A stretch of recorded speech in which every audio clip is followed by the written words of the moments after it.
Kematian Brigadir J masih menjadi tanda tanya besar sejumlah pihak. Bahkan Mahfud MD memberikan pernyataannya terkait deretan kejanggalan dalam kasus polisi tembak polisi ini.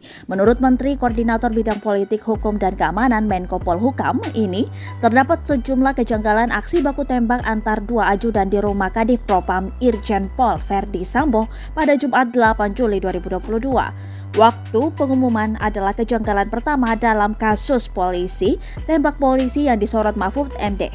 Diketahui, peristiwa penembakan Brigadir J terjadi pada Jumat 8 Juli 2022, tapi baru diumumkan Senin 11 Juli 2022.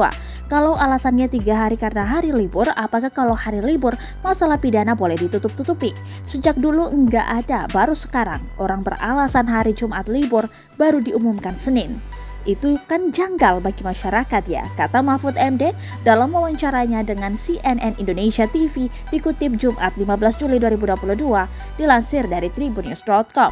Kejanggalan kedua yang disoroti Ketua Komisi Kepolisian Nasional atau Kompolnas itu adalah tidak sesuainya pernyataan setiap petugas kepolisian.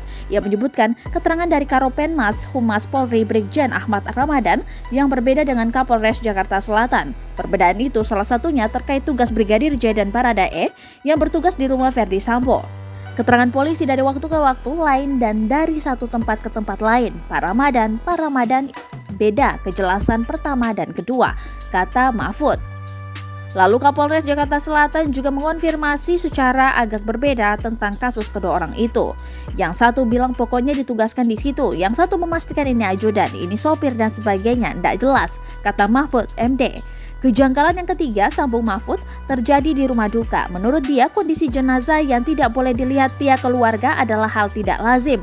Yang muncul di rumah duka itu tragis, oleh sebab itu ya tangisan keluarga di mana dia mengatakan jenazahnya tidak boleh dibuka, katanya.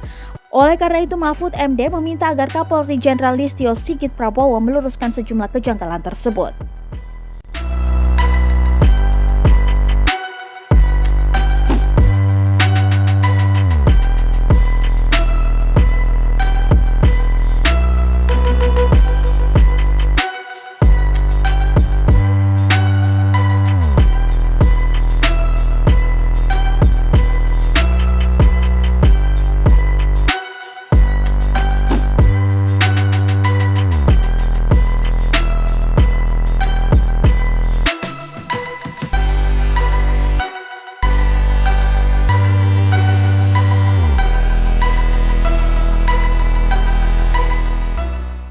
Terima kasih sudah nonton. Jangan lupa like, subscribe, dan share ya.